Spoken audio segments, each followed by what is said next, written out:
জান্নাতের পাশে যাবেন, জান্নাতের সব দরজা তাকে স্বাগতম জানাইবেন, জান্নাতের সব দরজা তাকে আহ্বান করতে থাকবেন। সালমান ফারসি রাদিয়াল্লাহু তাআলা বলেছিলেন, ইয়া রাসূলুল্লাহ, ওই সাহাবী কে?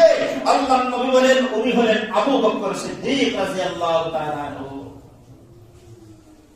আল্লাহর নবী এই যে জান্নাতের মধ্যে জান্নাত দেখলেন, হঠাৎ আপনারা মা পয়গম্বর জান্নাতের মধ্যে দেখেন একটা প্রাসাদ, বিরাট একটা প্রাসাদ, আর এই প্রাসাদ থেকে একজন গোলতুমি রঙের হুর বের হয়ে হাউসের মধ্যে তার হাত পা মুখ ধুতে করতেছে। আল্লাহ নবী জিবরিলকে বলেন, ও জিবরিল, এই প্রাসাদটি কার? আর এই প্রাসাদের ভিতর থেকে বের হয়ে গোলতুমি রঙের হুর হাউসের মধ্যে তার হাত পা ধুতে করতেছে। এমনি সময় জিবরিল আমিন করেন, ইয়া রাসূলুল্লাহ, নবী গো, আপনি ওই প্রাসাদের উপরের দিকে তাকান। নবীজি প্রাসাদের এই বিল্ডিং এর দিকে তাকাইলেন, তাকায় দেখেন লেখা হাযা মাকানু ওমর ইবনুল খাত্তাব রাদিয়াল্লাহু তাআলা আনহু। নবীজি যখন মেরাজ থেকে দুনিয়ার মধ্যে আসলেন, মক্কার মধ্যে আসলেন, এসে ওমরকে এই ঘটনা বলেছিলেন। ঘটনা বলার সাথে সাথে হযরত ওমরের চোখ থেকে পানি বের হওয়া আরম্ভ হলো। আর ওমর বললেন, ইয়া রাসূলুল্লাহ, নবী গো, আমি গন্ধমি রংটা আমার কাছে বড় পছন্দনীয়, গন্ধমি রংকে আমি বড় ভালোবাসি।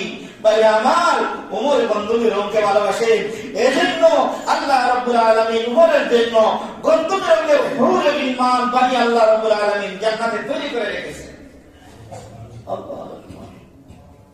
আল্লাহর নবী বিশ্ব নবী রাহমাতুল লিল আলামিন একদিন উসমান গনি রাদিয়াল্লাহু তাআলা আনহুকে বলেন, হ উসমান গনি, প্রতিটা মানুষের, প্রতিটা নবীর, সব নবীর জান্নাতের মধ্যে তার একজন সাথী থাকবে।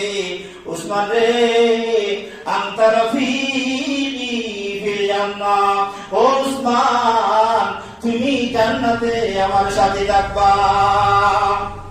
হযরত উসমান ফিরে ছিলেন, পাশে ছিলেন হযরত আলী। আলীর হাতে ধরে রাসূল বলেছিলেন, ও আলী, ও আলী, জান্নাতে আমার বিল্ডিং এর সামনের বিল্ডিং থাকবে তোমার। হযরত আলীও খেতে দিন। এ ভাইরা আমার, তো রাসূল করিম সাল্লাল্লাহু আলাইহি ওয়াসাল্লাম মেরাজের মধ্যে যাইয়া জান্নাত দেখার দিকে জান্নাত দেখাইলেন। নবী জাহান্নাম দেখলেন। এখন সিদরাতুল মুনতাহা পাশেই জান্নাত, আর সিদরাতুল মুনতাহার উপরে যাওয়ার পরে জিবরিল আমিনের আর পারমিশন নেই।